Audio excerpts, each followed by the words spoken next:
Good morning, everybody. Thanks for tuning in to another video. Today we are going to be doing some modifications to a seat for the EG hatch. If you guys aren't familiar with the EG hatch, it's this shell that I picked up about a week or two ago.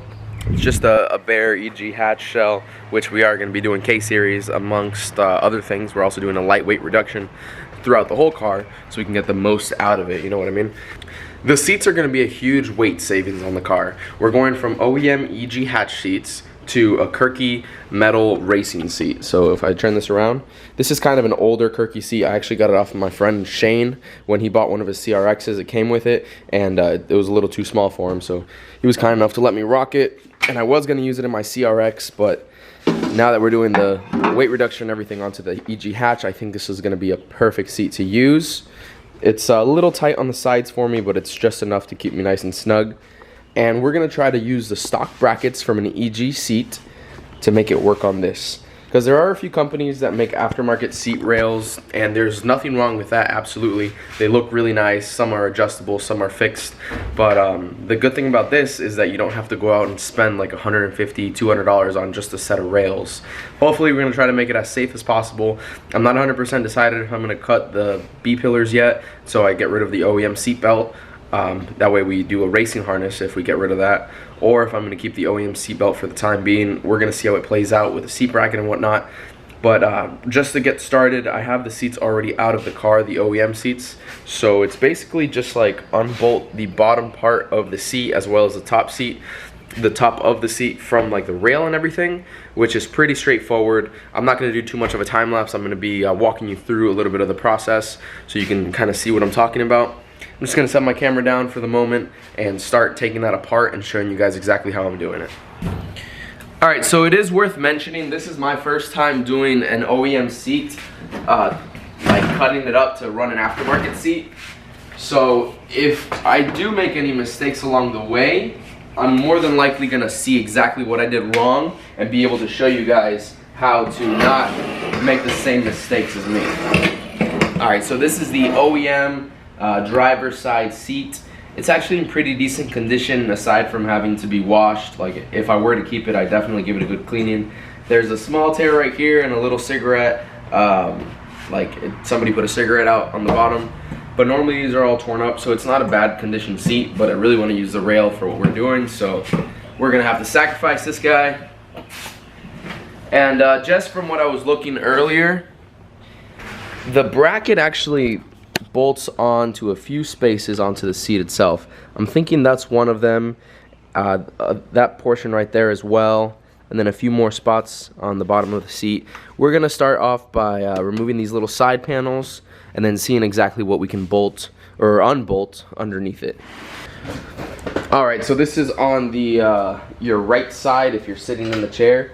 This is where your seatbelt buckle goes. There's just this little bracket, or I mean over top of the bracket there's this little cover, I guess you could say, just being held by some Phillips screws. It comes off nice and easy.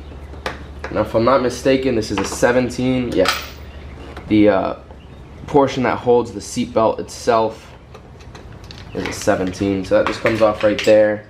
Right off the bat there's a 12mm head right there. You can take that off.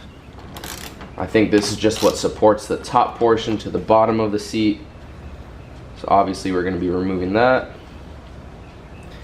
I think that the top portion is going to come independent from the bottom, and then we can work on the bottom afterwards. That's just going to be my guess.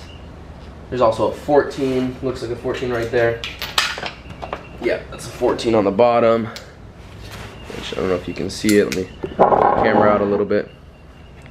Yeah, on the bottom portion there's a little 14.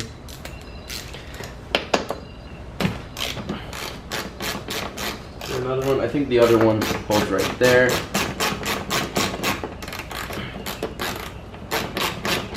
Like I said, guys, this is my first time trying to do this with an OEM seat. I've seen people do it with the aftermarket Kirkey seat brackets. There's a couple companies that make brackets for Kirkey seats onto EGs. But hopefully it works out for us. Alright, there's that. Wow, that rail's pretty much off right there. Just gotta take it off the top portion.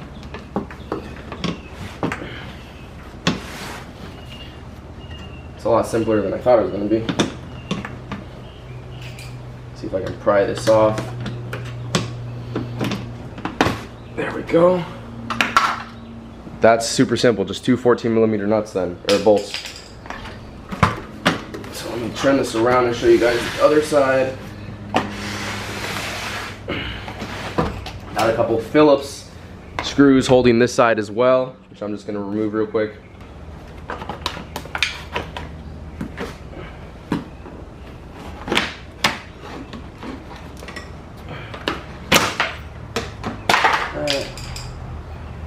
Where did I put my ratchet? Alright, so we can see where the other bolts are. There's one right here and one right there. There's a bunch of nasty buildup right there. We'll clean that up after. So this is going to be interesting. Right here is the recline feature for the OEM seat. So I think I'm probably going to have to find a way to take this off so I can use this bracket still to bolt on the seat. We'll see. I think that's just a 10 bolt right there. The 12 nut, or the other 10 might be underneath it. If anything, I can always take it off and put it back on.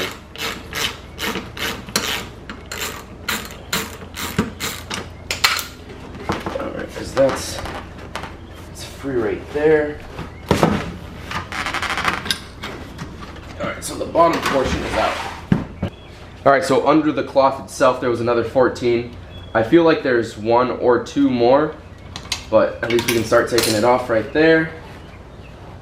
I feel like I might need to rip the cloth and actually get to the top portion, although we probably won't need from this portion up, so like I said, we could just cut it. But I'm not going to be using the seat anyway. So for the sake of research of the video, let's cut this seat off.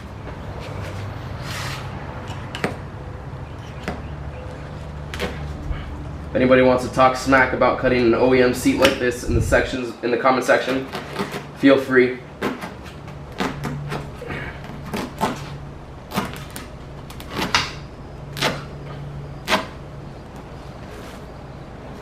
Alright, let's see. Yep, there's another 14mm head right there. Let's take that off. Let me close this knife so I don't cut myself.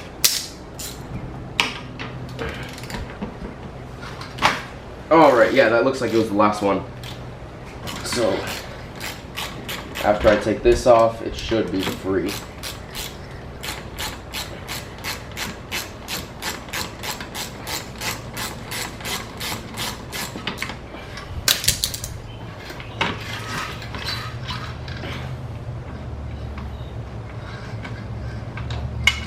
There we go. And we have the brackets off of that heavy OEM seat. Not that bad. Just push this off to the side.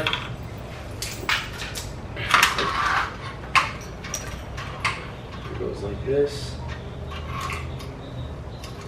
We'll see if we can keep the sliding feature of it, but if it doesn't work out, then it doesn't work out.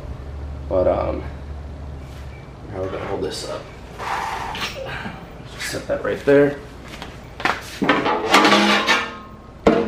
And what we're gonna try to do is somehow bolt this onto the rail. Can figure that out somehow.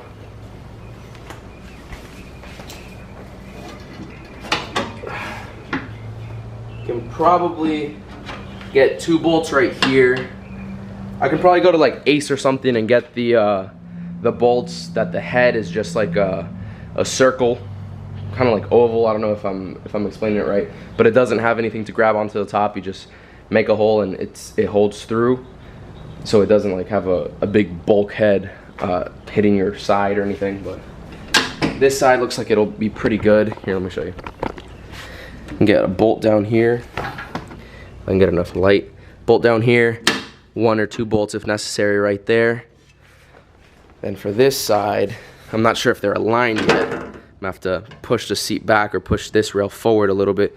I can probably get a bolt right here and a bolt right here and a bolt right there. So I'm just gonna put the camera down for a minute, adjust the rails so they're even with each other, and then see if I can put some markings on to where I have to drill holes in the Kirkey seat. Alright, so I have the rails loosely bolted up into the car. As you can see right there, they're already in place. Now I'm just gonna grab my Kirkey seat and set them right on top, or set this right on top of the rails. And with a little Sharpie, I can actually mark the portions of the seat which we have to drill out. Then I'll take the Kirkey seat out again, drill out the corresponding necessary holes, and yeah, Kirkey. Okay, so I'm having trouble trying to fit this flush to the actual seat rail, and I want the seat to sit far enough that I can utilize this bracket to mount part of it, but it can't seat flush because of this right here, which is the lever that attaches side to side for the seat bracket, like for it allows the rail to move back and forth, because when you go like this, the wire activates both sides. So what I resorted to is I'm just going to cut it with a little grinder, a little cutting disc. Use protective stuff when you're cutting with this, obviously, and then I can just make a little bracket off of that, or just use my fingers, and if I have to move the seat back and forth, I can just do it like that. But yeah, so I'm just going to cut this right there, and then it should sit flush, and I'll be able to get better measurements and drill out exactly what I need to drill out. Alright, so I ended up taking that little piece that I told you off. I used the grinder like I said. Now I have it being held by 2 vice grips, just holding the bracket onto where the seat is actually going to sit. On the driver's side, which is the left side, we're going to be able to drill a hole right there, 1 under there, and we can actually do 2 right here. I thought about doing away completely with this arm, but I think if I keep it, it'll be like a little extra support. I know that this is still activated under spring pressure, but it does have the little ratcheting teeth right there, so as long as I don't pull this, it shouldn't move or anything. And if I do, worst case scenario, pull this, then it's still bolted on with 2 stationary bolts right there, so it wouldn't move, or it shouldn't move. Then let me show you on the other side, the passenger side, would it be, or whatever. I do have at least 2 locations that I can drill into. One would be right here where I have the vice grip currently. Right under that, that's where one of the bolts is going to go. And then the other one is right underneath the seatbelt bracket. It's a little far right now, so I think I'm going to have to do like a little spacer, just so it's like metal against metal and not dangling in the air. And then if anything in the future, I could always just like add a bracket from this portion right there to like support it up there or something. I might be able to just do like a piece of flat steel, do like a bracket right there. That way it has some sturdiness on the back of it.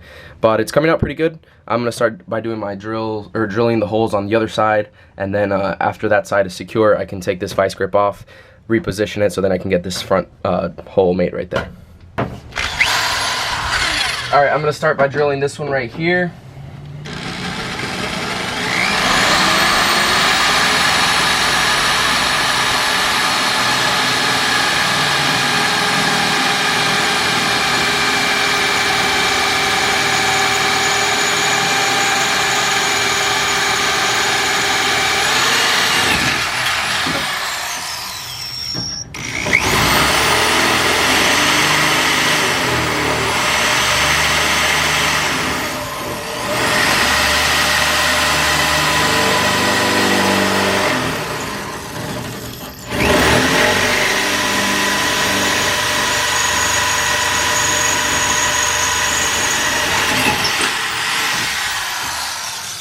Then I'll do the 2 top ones right there.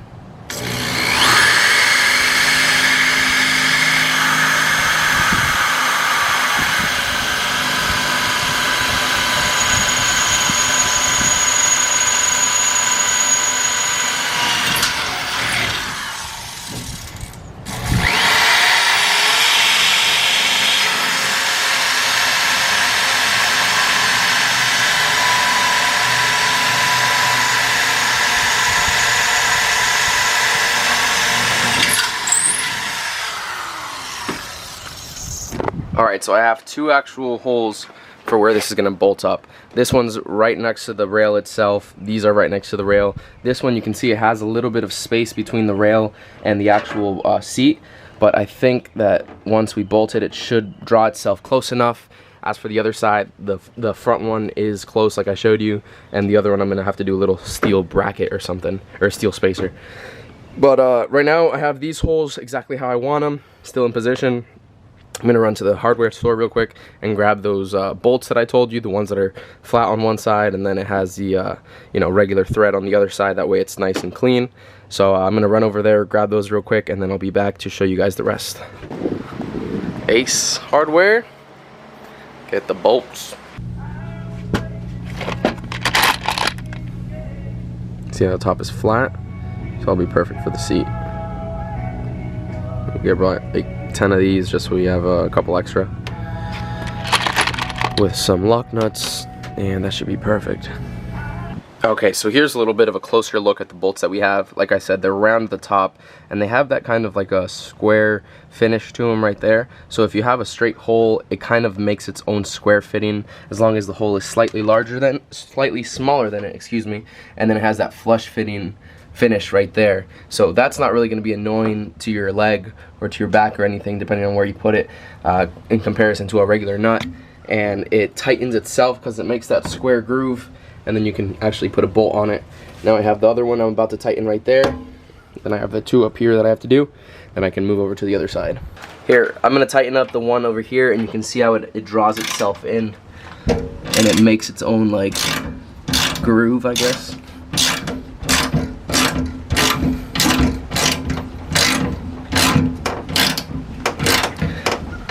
I'm going to finish it off with two hands, but you see how it brings itself in, and you don't even have to hold it on the back end.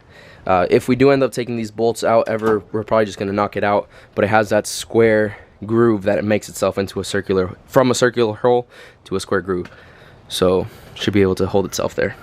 So I ended up just getting, I think these are inch bolts, which work perfectly for the 5 ones over here, this one and the other 4. This one is a little bit farther, like I said. So instead of using a spacer, I just threaded on another nut, and it's starting to get really close. I got a 2-inch bolt just in case, but that would probably come out to like right here, and I don't really unnecessarily want to use it, but if I have to, then I will. But I feel like if I draw in this side, then I'll have enough thread to start on this side. As soon as the square portion of it actually goes in, I know I will have enough thread. But if I can't, then like I said, worst case scenario, I'll just use the long one. But yeah, I'm gonna draw in this bolt right here, and then I just have the one left to go. It's already feeling super sturdy, so especially on that side. So we are looking pretty good. Alright, so after fighting with this bolt that got caught with the spacer in the center for like 5-10 minutes, I finally got it, and I was able to draw in the bracket itself to the seat, and now it's sitting flush. This thing is, trying to move it, it's pretty sturdy for what it is. It's got the 2 bolts up there, 2 right there, 2 right there. So that's 6 bolts total, and like I said, I'm probably going to make a bracket off of here just to have it go straight up and make another hole right there. That way it doesn't have any ability to flex or nothing, just 2 bolts and 2 bolts. I think that should make it super sturdy just with some like flat steel or something. But I'm going to move the seat back now and have a seat in it and see how it feels. I ended up having, I didn't have to, but I retained the factory seat belt, so I can still keep the factory seat belt and everything right there. Well, the buckle I kept, so I can still use the seat belt. And then in the future, if I want, I can still do the racing harness. That's no problem. But yeah, let me move the chair back. Like I said, I had to cut the piece over there, but I can still probably make it work somehow. I'm going to play with that right now, and even if I can't make it work together, I can still pull a rail and then pull that right there, have them individually, and it'll still work fine. Alright, so I am in the driver's seat right now. Everything is bolted on. I have the seatbelt fully functioning. It wasn't that hard to push the seat back, like using the rails. Just with one hand on one of the rails, just holding it by the wire, and the other hand on the bracket, or the lever that it originally comes with. You just pull it up and the seat moves freely back and forth. Right off the bat, I am a short person. If you guys haven't noticed in the videos, I'm like 5'8", 5'9" on a good day probably. I'm not tall. So this seat, having been right on the rails, is a little bit lower than my comfort, what I'm used to. But like, let me show you. This is basically where my neck is, and my head view is probably about right here. Typically I like to be like right there, so I have a little bit more of a view. But that being said, this isn't a car that I'm going to drive every single day. Obviously, I want it to be a weekend warrior, and this is going to be just fine with it. When I had my 4-door Integra, I was not a lot lower. I was probably about this height on the low ride seats that I had. And when I had my RSX, I'm used to being low to the ground, you know. So I could definitely get used to this. If I sit up, it's a great view. I mean, it's not terrible. Like I said, it's a little low, but you know, it's fine. If I could do this again, I would probably see if I could like have Ricky weld on a little bracket to make it a little taller, or even just, I don't know what we would do, but given that this is basically for free, you're using a rail that's off of an OEM seat, I can't really complain about it. I'm not gonna buy a $150 or $200 seat bracket or rail just so I can have a fixed location a little bit higher. If you guys understand what I mean. I mean, this is a lot more budget, and it still works with the OEM seatbelt, which I think is pretty awesome. But yeah, the next thing, all I have to do right now is just clean up the interior a little bit, like the metal shavings everywhere. I think I'm gonna take the seat off again and then actually clean it up, because as you guys saw when I was taking it off, the rails off of the OEM seat, it had a little bit of like mold and buildup from the previous owner and everything, how it like everything falls under the seat and then the crevices and whatnot. So I gotta clean that up a little bit. But aside from that, I think this is a total success. I hope you guys enjoyed the video. I have a couple more videos on lightweight reduction coming out for this hatch. If you guys aren't subscribed already to the channel, we do a lot of things Honda related. Hondas, Acuras, sometimes we do other cars as well. But yeah, we're going to be doing an all-motor build on this car with lightweight reduction, cutting as much weight as we can out of the car with still being a streetable, safe setup. So like I said, if you aren't already subscribed, make sure to hit that subscribe and notification bell. Let me know what you think in the comment section down below, and before you head out, make sure to hit that like button if you enjoy the video, and if you think that somebody else could benefit, make sure to share it as well. Thanks for watching, guys. Hope you guys have a wonderful afternoon.